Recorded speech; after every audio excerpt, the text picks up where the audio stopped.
சூப்பரான சுவையான சாபுதானா கிச்சடி. சாபுதானா நம்ம ஊற வச்சிடணும். ஒரு 5-6 மணி நேரம் தண்ணியில் பெசரி வச்சிடணும். முங்குற அளவு தண்ணி விட்டுட்டு, அதுக்கப்புறமா நெய்யில் ஜீரகம் தாளித்து போட்டுட்டு, பச்சை மிளகா, கருவேப்பிலை, இஞ்சிலாம் வேர்க்கடலை வறுத்ததை போட்டுட்டு வதக்கிட்டு, அதுக்கப்புறமா அதெல்லாம் வதங்கினோடனே வேக வச்ச 2 உருளைக்கிழங்கு போட்டு அதையும் வதக்கிட்டு, அப்புறம் வேர்க்கடலை வறுத்துட்டு பொடி பண்ணி வச்சுருந்தேன், அதையும் சேர்த்து போட்டுட்டு, அப்புறம் நம்ம ஊற வச்ச அந்த சாபுதானா ஜவரிசியை போட்டுட்டு வதக்கிட்டு, அப்புறமேலே கொத்தமல்லி தூவிட்டேன். அவ்வளோதான். சூப்பராக டேஸ்ட்டாக இருக்குது. டேஸ்ட் பார்த்தேன் நான். நெய்லே பண்ணால் ரொம்ப நல்லா இருக்குது. இந்த மெத்தடில் பண்ணி பாருங்க.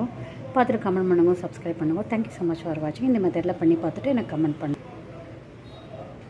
இது மாதிரி நம்ம சாபுதானாவை தண்ணியில் பெசரிட்டு 5-6 மணி நேரம் ஊற வச்சோம்னா அப்போ தான் ரவுண்டாக இருக்குது பாருங்கள், மணியாக சூப்பராக இருக்கும். கொஞ்சம் தண்ணி ஜாஸ்தியாக எடுத்தோன்னா நம்ம குழகுழன்னு